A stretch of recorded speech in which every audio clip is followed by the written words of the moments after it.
Assalamualaikum warahmatullahi wabarakatuh. Di sini saya akan mempresentasikan artikel yang bertema dengan keyakinan dan mitos dalam ritual.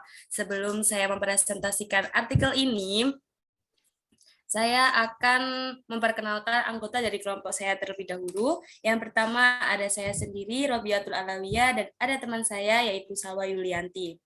Lanjut, Mbak.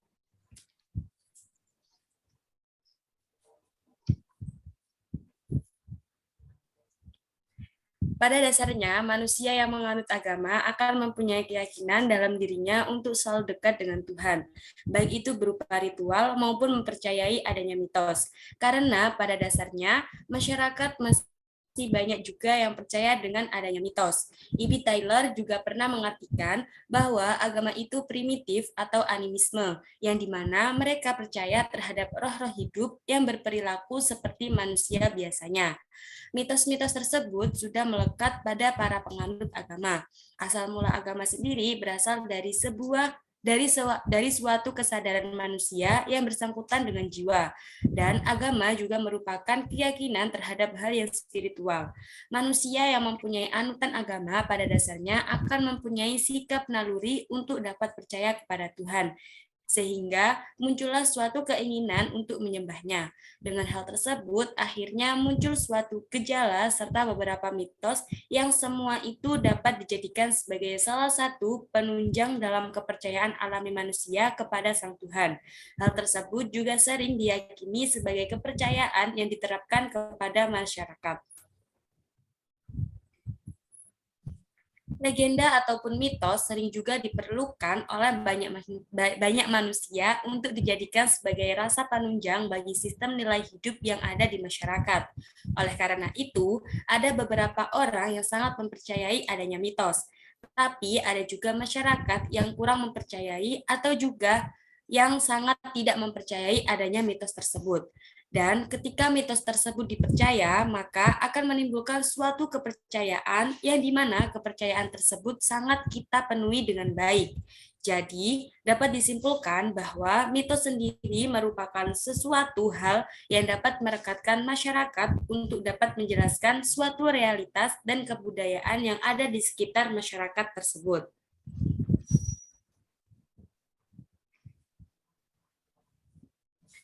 Sedangkan ritual sendiri merupakan suatu metode yang di dalamnya berisi beberapa adat dari kebiasaan yang menjadi suci. Ritual juga menciptakan mitos-mitos, bukan hanya itu saja, ritual juga menciptakan sebuah adat sosial dan agama. Karena dengan sendirinya, ritual merupakan suatu agama yang dilakukan dengan tindakan. Ritual juga bisa berupa individu ataupun kelompok, tergantung dari acara yang dilakukannya. Semisal di Desa Balun yang terdapat ritual selamatan untuk orang meninggal atau yang biasa dinamakan dengan kenduri. Ritual tersebut dilaksanakan untuk memperingati 3 harian, 7 harian, 40 harian, 100 harian, dan juga 1000 harian orang yang sudah meninggal. Selamatan biasanya dilakukan pada malam hari. Pelaksanaan selamatan yaitu mengundang para tetangga dan kerabat, termasuk mereka yang beragama Hindu dan juga Kristen. Selain itu, mereka juga mengundang sanak saudara terdekat dari keluarga yang mengadakan selamatan tersebut.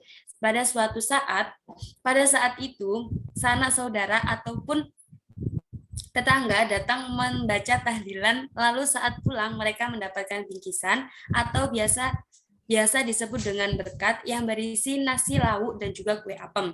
Tujuan dari selamatan sendiri yaitu membacakan doa dan tahlil untuk orang yang sudah meninggal. Di samping itu, ternyata masih ada mitos dalam selamatan di Desa Balun tersebut. Masyarakat sekitar mempercayai bahwa pelaksanaan selamatan diyakini untuk memberikan makan kepada orang yang sudah meninggal. Biasanya berupa nasi lauk, air, dan kue apem, lalu ditaruh di meja yang terpisah, dan dipercaya orang yang sudah meninggal akan memakan makanan tersebut. Selanjutnya akan dibacakan oleh Mbak Salwa Yulianti. Baik, selanjutnya menurut Ghazali Eliade terdapat beberapa bentuk-bentuk dari mitos yaitu sebagai berikut. 1. Mitos kosmogoni. Mitos ini mempunyai kisah tentang terjadinya sesuatu pada alam semesta secara menyeluruh. Dan di dalam mitos ini juga masih terdapat dua macam.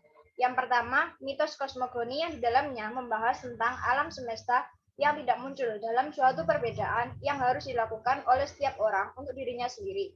Yang kedua, yaitu mitos kosmogoni yang mempunyai usaha pada penciptaan oleh alam semesta dengan adanya praeksistensi yang digunakan untuk bahan dasar dan sangat membutuhkan pertolongan para pelaku yang akan melaksanakan hal tersebut.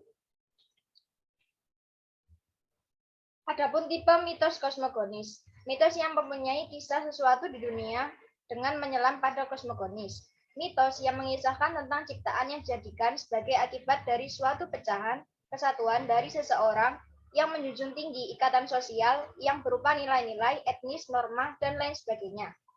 Mitos yang di dalamnya menceritakan tentang suatu tindakan dari penciptanya yang terjadi karena suatu janggalan dari makhluk primordial seperti halnya hantu laut.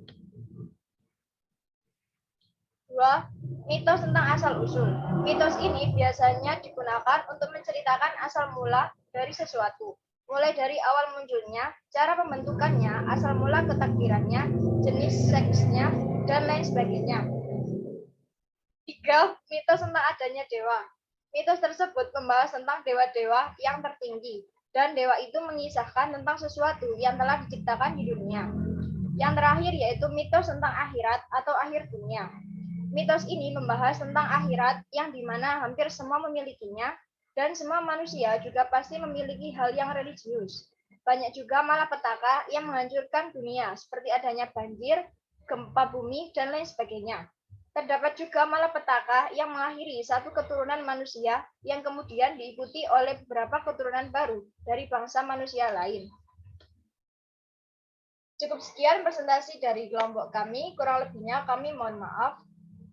Wassalamualaikum warahmatullahi wabarakatuh.